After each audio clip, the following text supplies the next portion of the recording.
Take a look at the spine of this 600-page American epic, and you'll find the entire story condensed into a single letter, K. The first meaning is literary. Duncan's title is a direct homage to the Russian master Fyodor Dostoevsky and his final work, The Brothers Karamazov.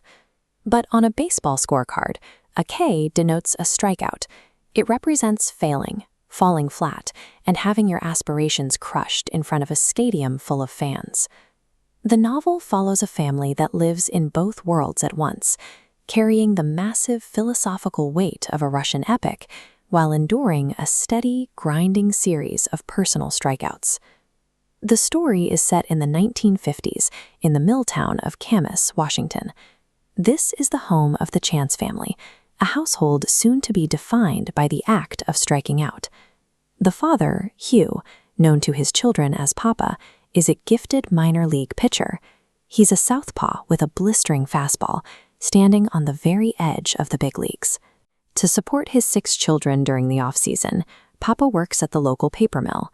But one afternoon, a momentary rest of his hand on a pair of industrial rollers ends in a scream. The machine draws in his hand and crushes his pitching thumb. His wife, Laura, responds to the tragedy by retreating into a rigid, fundamentalist Seventh-day Adventism. Born from her own history of childhood trauma, her religion becomes a shield, and she frames the accident as a divine sign to abandon the worldly game of baseball. This creates a domestic Cold War. The household fractures between the Church of Baseball and the Adventist sanctuary. Tensions finally boil over in what the boys call the Psalm War, which ends in physical violence over a mocked dinner prayer. This ideological divide leaves the family emotionally hollowed out, as the seismic cultural changes of the 1960s pull the children in different directions. While the boys grow up, Papa attempts a physical resurrection. He undergoes a bizarre surgery to graft his big toe onto his hand, developing an unpredictable sinking pitch he calls the kamikaze to make an improbable return to the mound as Papa Toe. But as Papa heals physically, his sons fracture spiritually. Duncan maps them onto Dostoevsky's Karamazov archetypes: the skeptic, the intellectual, the innocent, and the observer. Everett, the skeptic, becomes a campus radical. He burns his draft card, fleeing to an isolated exile in British Columbia. Peter, the intellectual, abandons his athletic gifts for Eastern philosophy. He treks across India in search of enlightenment, only to return home sick and disillusioned. While the father found a way back through the physical discipline of sport, the sons find that their various ideological sanctuaries offer no protection from the decade's chaos. The most devastating toll is taken on Erwin, the naturally religious, good-natured innocent of the family. When Erwin seeks conscientious objector status, his own church betrays him. Mama's pastor sabotages the application, and Erwin is conscripted into the army. In Vietnam, Erwin's commitment to love is shattered. He witnesses executions and eventually kills a young Viet Cong soldier, an act destroying his sense of self.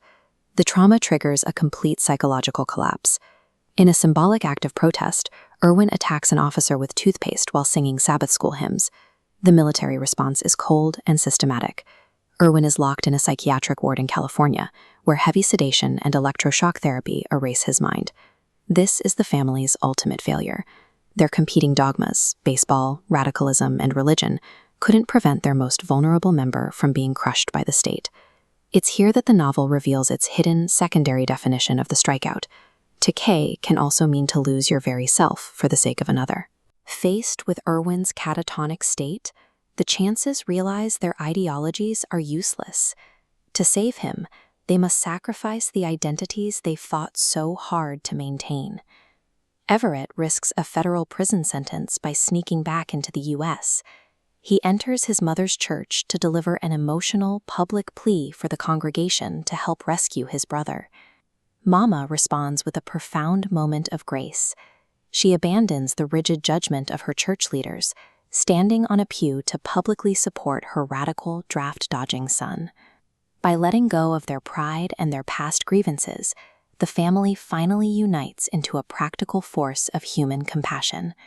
The family calls it Operation Squeeze Play.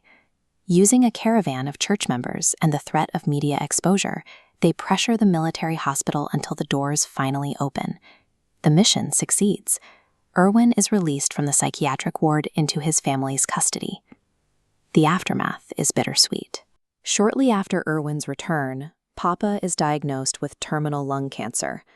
This leads to a quiet, final role reversal. Erwin, still traumatized and mostly nonverbal, becomes his dying father's sole caretaker. The physical, repetitive routine of feeding and bathing his father acts as a kind of therapy. In caring for Papa Toe, Erwin is slowly coaxed out of his catatonic silence. The Brothers K demonstrates that our ideologies are empty without compassion. It shows that the only way to survive life's inevitable strikeouts is by being willing to lose yourself for the people you love.